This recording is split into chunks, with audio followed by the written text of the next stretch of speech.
नमस्कार स्टूडेंट्स, स्वागत है आपका केडी स्टडी क्लब में। हम क्लास 6 के साइंस बुक का चैप्टर 4 कर रहे थे, पार्ट 2, जिसका नाम है वस्तुओं का समूह बनाना।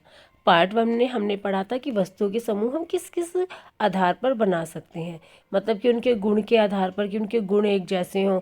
फिर हमने उसके आकार के आधार पर कि गोल वस्तुएं ले ली, चौकोर वस्तुएं ले ली। फिर हमने वो किस मटेरियल से बने हैं इसके आधार पर भी करे थे, कौन से कोमल है कठोर है ये भी पढ़ा था। अब हम पढ़ रहे थे विलय अथवा अविलय। विलय जो विलीन हो जाए जल में, मतलब कि घुल जाए, और अविलय जो कि जल में विलीन ना हो, उसमें ना घुले, कितनी भी देर तक उसको हिलाओ मिलाओ पर वह उसमें विलय नहीं होते। अब आगे बढ़ते हैं। आप यह पाएंगे कि कुछ पदार्थ जल में पूर्णतः लुप्त हो गए, अर्थात घुल गए, विलीन हो गए हैं। हम यह कह सकते हैं कि ये पदार्थ जल में विलय है। अन्य पदार्थ जल के साथ मिश्रित नहीं होते तथा काफ़ी समय तक गिलास में विलोड़ित करने पर भी जल में लुप्त नहीं होते। विलोड़ित मतलब कि उन्हें मिलाने पर भी, हिलाने पर भी। ये पदार्थ जल में अविलय है। चूंकि जल बहुत से पदार्थों को विलीन कर सकता है, इसीलिए हमारे शरीर के प्रकारों में इसकी एक महत्वपूर्ण भूमिका है। क्या द्रव्य जल में विलीन हो सकता है? द्रव्य जल में विलीन मतलब द्रव के रूप में जो हमें मिलता है, जैसे नींबू का रस मिलता है, सरसों का तेल है, सिरका है, नारियल का तेल है, आदि कई चीज़ें ऐसी हैं ना जो हमें द्रव रूप में मिलती है। तो क्या ये भी पानी में घुलते हैं या नहीं घुलते, इसके बारे में हम पढ़ेंगे। क्रियाकलाप 5। सिरका, नींबू का रस, सरसों का तेल अथवा नारियल का तेल, मिट्टी का तेल अथवा अन्य किसी द्रव के नमूने एकत्र कीजिए, मतलब कुछ भी जो आपको मिल जाए वो ले लीजिए। थोड़ा सा कांच का एक गिलास लीजिए, इसे आधा जल से भरिए। अब इसमें चम्मच भरकर कोई द्रव मिलाइए, मतलब कि कोई भी जो आपने लिया, सिरका है, नींबू का रस है, सरसों का तेल है, कुछ भी ले लो, और भली भांति विलोड़ित कीजिए, उसे अच्छी तरीके से हिलाइए। इसे 5 मिनट के लिए छोड़ दो। हिलाने के बाद इसे रख दो। प्रेक्षण कीजिए कि क्या यह द्रव जल के साथ मिश्रित हो जाता है। जैसे कि मान लो आपने नींबू का रस मिलाया, तो नींबू का रस तो इसमें विलय हो गया, परंतु जब आपने सरसों का तेल मिलाया तो सरसों का तेल देखो ऊपर आ गया, वो इसमें नहीं मिला। इस तरीके से आप घर में भी इसका प्रेक्षण यानी इसका प्रैक्टिकल कर सकते हैं। ए, कुछ द्रव जल में भली भांति मिश्रित हो जाते हैं जबकि कुछ नहीं होते। बी, यह दर्शाता है, क्योंकि देखो 2 लेयर दिखा रखी है। चित्र 4.5 में हमने देख लिया, जितने अधिक अन्य द्रव आपको उपलब्ध हो सके उन सभी के साथ इस प्रयोग को दोहराइए, मतलब जो भी आपको मिल सकता है आप इसका प्रयोग कर सकते हो। अपने प्रेक्षणों को सारणी 4.4 में लिखो, जैसे नमक घुल जाता है, ये इस तरीके से जो जो आपको मिलता है उसका आप निरीक्षण करके, प्रेक्षण करके उसमें लिख सकते हैं। हम यह देखते हैं कि कुछ द्रव जल में पूर्णतः मिश्रित हो जाते हैं, कुछ अन्य द्रव जल में मिश्रित नहीं होते, और कुछ समय तक ऐसे ही छोड़ देने पर अपनी पृथक परत बना लेते हैं। देखो जैसे इन्होंने तेल ने, सरसों के तेल ने परत बनाने ना, पृथक मतलब अलग से, पानी नीचे रह गया और तेल ऊपर आ गया। ये आपकी इस सारणी में आप लिख सकते हैं। सिरका जो है भली भांति मिश्रित हो जाता है, नींबू का रस ये भी मिल जाता है, सरसों का तेल नहीं, नारियल का तेल नहीं, इस तरीके से आप लिख सकते हैं। कुछ गैसें जल में विलय हैं जबकि अन्य नहीं है। अब देखो हमने ठोस पदार्थ के बारे में भी पढ़ा, लिक्विड में, अब गैस के बारे में पढ़ रहे हैं। सामान्यतः जल में कुछ गैसें थोड़ी मात्रा में विलीन होती हैं। उदाहरण के तौर पे, मतलब जल में ऑलरेडी कुछ गैस जो है मिश्रित, मतलब उसमें विलीन है, उनमें मिली हुई है। तो वह कौन कौन सी है? ऑक्सीजन गैस जल में रहने वाले जंतुओं एवं पादपों की उत्तरजीविता के लिए अत्यंत महत्वपूर्ण है। यानी कि हमें जल में क्या मिलता है? ऑक्सीजन। वस्तुएं जल में तैर अथवा डूब सकती हैं। अब कुछ वस्तुएं उसमें तैर जाती हैं और कुछ डूब जाती हैं। क्रियाकलाप 4 करते समय आपने यह ध्यान दिया होगा कि जल में अविलय ठोस जल से पृथक हो जाते हैं। क्रियाकलाप 5 में भी आपने कुछ द्रवों के साथ ऐसा ही देखा होगा।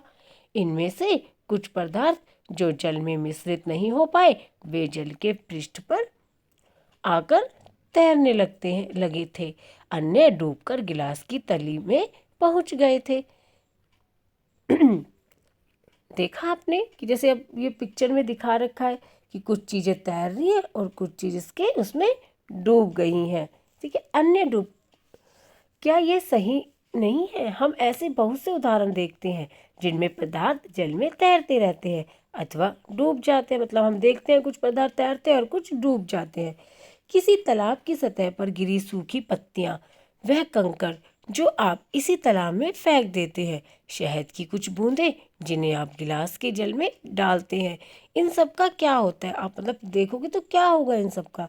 बूझो यह चाहता है कि आप उसे जल में तैरने वाले तथा जल में डूबने वाले पदार्थों के 5-5 उदाहरण दें। मतलब आप प्रैक्टिस करें और देखें कि क्या जल में डूबता है और क्या जल में नहीं डूबता। ऐसी 5-5 चीज़ें आप बताएं। अन्य द्रवों जैसे तेल में यही पदार्थ तैरते हैं अथवा डूब जाते हैं। इसे देखने के लिए आप किस प्रकार परीक्षण करेंगे? चलो, पारदर्शिता। अब आप पारदर्शिता देखिए। आपने लुका छिपी का खेल खेला होगा। उन स्थानों के बारे में विचार करिए जहां आप खेलते समय छिपना चाहेंगे ताकि आप दूसरों को दिखाई ना दे। आपके इन स्थानों को ही क्यों चुना आपने? मतलब इन्हीं स्थानों को क्यों चुना? क्या आपने कभी शीशे की खिड़की के पीछे छिपने का प्रयास किया? कभी आपने सोचा कि शीशे के उसके पीछे छुप जाए? नहीं भी, क्यों छुपे? वो हमें देख नहीं लेगा। हम तो ऐसी जगह देखेंगे ना जहाँ हमें कोई देख ना पाए, तभी तो लुका छुपी का मजा आएगा। स्पष्ट रूप से नहीं, क्योंकि ऐसा करने पर आपका मित्र शीशे से देखकर आपका पता लगा लेगा। उन पदार्थों अथवा सामग्रियों जिनसे होकर वस्तुओं को देखा जा सकता है, उन्हें पारदर्शी कहते हैं। मतलब जिसके हम आर पार देख सकते हैं, उनको हम क्या कहते हैं? पारदर्शी। कांच, जल, वायु तथा कुछ प्लास्टिक पारदर्शी पदार्थों के उदाहरण हैं। प्राय दुकानदार बिस्कुट, मिठाइयाँ तथा अन्य खाद्य पदार्थों को कांच अथवा प्लास्टिक के पारदर्शी पात्रों में रखना अधिक पसंद करते हैं ताकि खरीदार इन चीज़ों को आसानी से देख सके। देखो ये चित्र में दिखाया गया है कि भाई वो आराम से कांच के उसमें या प्लास्टिक के जो ट्रांसपेरेंट होते हैं ना, उसमें रखते हैं ताकि आप उन्हें देखो और आकर्षित हो। तो इनको क्या हम कहते हैं? पारदर्शी। इसके विपरीत कुछ ऐसे पदार्थ भी हैं जिनसे होकर आप वस्तुओं को नहीं देख सकते। इन पदार्थों को अपारदर्शी कहते हैं। जैसे लकड़ी के पार नहीं देख सकते, दीवार के पार नहीं देख सकते, तो ये हमारी क्या कहलाएंगी? अपारदर्शी। आप ये नहीं बता सकते कि बंद लकड़ी के बॉक्स, गत्ते के डिब्बे अथवा धातु के पात्र के भीतर क्या रखा है। लकड़ी, गत्ता तथा धातु या पारदर्शी पदार्थों के उदाहरण है। क्या अब हम यह समझते हैं कि हम बिना किसी भ्रांति के सभी पदार्थों एवं वस्तुओं को पारदर्शी दर्शी अथवा अपारदर्शी में समूहित कर सकते हैं? बिल्कुल, हमें पता तो चल गया कि पारदर्शी किसे कहते हैं और अपारदर्शी किसे कहते हैं। क्रियाकलाप 6। कागज की एक शीट लीजिए और इससे होकर किसी प्रदीप्त बल्ब को देखिए। इस संबंध में अपने प्रेक्षण नोट कीजिए। मतलब अब एक कागज से देखिए तो आपको कैसा दिखता है, आप उसमें लिखिए किसी नोटबुक में। अब कागज की शीट के बीच में 2-3 बूंद खाने का तेल या मक्खन डालकर इसे फैलाइए। कागज के उस भाग से जहाँ तेल फैला है, प्रदीप्त बल्ब, प्रदीप्त मतलब चलता हुआ बल्ब, को दोबारा ध्यान से देखिए। अब आप क्या देखते हैं? आप दोनों के जो आपने देखा उनको नोट करना। क्या आप यह पाते हैं कि अब बल्ब हमें पहले की अपेक्षा और अधिक स्पष्ट दिखाई देता है? परंतु क्या आप इस चिकने कागज से होकर प्रत्येक वस्तु को पूर्णतः स्पष्ट देख लेते हैं? कदाचित नहीं, अति कि बिल्कुल नहीं। ऐसे पदार्थों जिनसे होकर वस्तुओं को देख तो सकते हैं परंतु बहुत स्पष्ट नहीं देखा जा सकता, उन्हें पारभासी कहते हैं। जैसे कि बटर पेपर से भी आप देखो तो लाइट कुछ मतलब धुंधला धुंधला सा जैसा दिखाई देता ना, क्लियर नहीं दिखता, तो उनको हम पारदर्शी नहीं कहेंगे, ना ही अपारदर्शी कहेंगे। क्या कहेंगे? पारभासी। क्योंकि पारदर्शी से हम बिल्कुल क्लियर देख सकते हैं, अपारदर्शी में हमें बिल्कुल भी दिखाई नहीं देता और पारभासी में हम थोड़ा सा धुंधला धुंधला देख सकते हैं। कागज पर लगे उस तैलीय धब्बे को याद कीजिए जिसका उपयोग हमने खाद्य पदार्थों का वसा के लिए परीक्षण करने में किया था। वह भी पारभासी ही था। क्या आप पारभासी पदार्थों के कुछ और उदाहरणों पर सोच विचार कर सकते हैं? बिल्कुल कर सकते हैं भाई। अतः हम पदार्थों को अपारदर्शी, पारदर्शी तथा पारभासी के रूप में समूहों में बांट सकते हैं। पहले हमने 2 समूह में बांटा था, अब हम 3 समूह में बांट रहे हैं। पहेली। किसी अंधेरे वाले स्थान पर टॉर्च के कांच को हथेली से ढकने का सुझाव देती है। जैसे ये दिखा रखा है ना 4.9 में पिक्चर में, टॉर्च का स्विच ऑन करके हथेली के दूसरी ओर का प्रेक्षण कीजिए। वह यह जानना चाहती है कि क्या आपकी हथेली अपारदर्शी है, पारदर्शी है अथवा पारभासी है। तो अब बताओ क्या है हथेली? क्या पारदर्शी है? बिल्कुल भी नहीं है। क्या अपारदर्शी है? लाइट दिख रही है तो नहीं, परंतु धुंधला धुंधला हमें दिख रहा है तो क्या होगी? बिल्कुल पारभासी। हमने यह सीख लिया है कि पदार्थों की अपनी भिन्न दिखावट होती है, अथवा इनके जल अथवा अन्य द्रवों में मिश्रित होने के ढंग भिन्न भिन्न होते हैं। वे जल में तैर अथवा डूब सकते हैं, अथवा पारदर्शी या पारदर्शी और पारभासी हो सकते हैं। पदार्थों का समूहन उनके गुणों में समानताओं अथवा विभिन्नताओं के आधार पर किया जा सकता है। हमें पदार्थों को समूह में रखने की आवश्यकता क्यों पड़ती है? दैनिक जीवन में हम प्राय पदार्थों का समूहन अपनी सुविधा के लिए करते हैं। घर में हम अपनी वस्तुओं का भंडारण सामान्यतः इस प्रकार करते हैं कि एक जैसी वस्तुएं एक साथ रखी हो। इस प्रकार की व्यवस्था द्वारा हम आसानी से उनका पता लगा सकते हैं। इसी प्रकार कोई पंसारी प्राय सभी प्रकार के बिस्कुटों को अपनी दुकान के एक कोने में रखता है। बिस्किट एक तरफ, नमकीन एक तरफ, टॉफ़ियाँ एक तरफ, इस तरीके से, ताकि अगर टॉफ़ी लेनी हो तो वो टॉफ़ी वाले सेक्शन में जाएगा और कोई सी भी जो टॉफ़ी मांगी होगी वो निकाल लेगा। सभी साबुनों को अन्य स्थान पर, जबकि अनाज तथा दालों का भंडारण किसी अन्य स्थान पर करता है।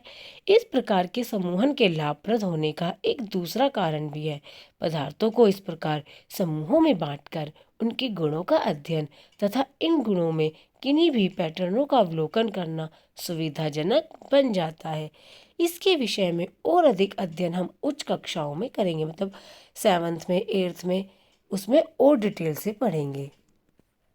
अब हम कुछ सारांश, मतलब जो मेन पॉइंट्स होते हैं उनको पढ़ लेते हैं। हमारे चारों ओर की वस्तुएं अनेक प्रकार के पदार्थों से बनी है, ये हमने पढ़ा।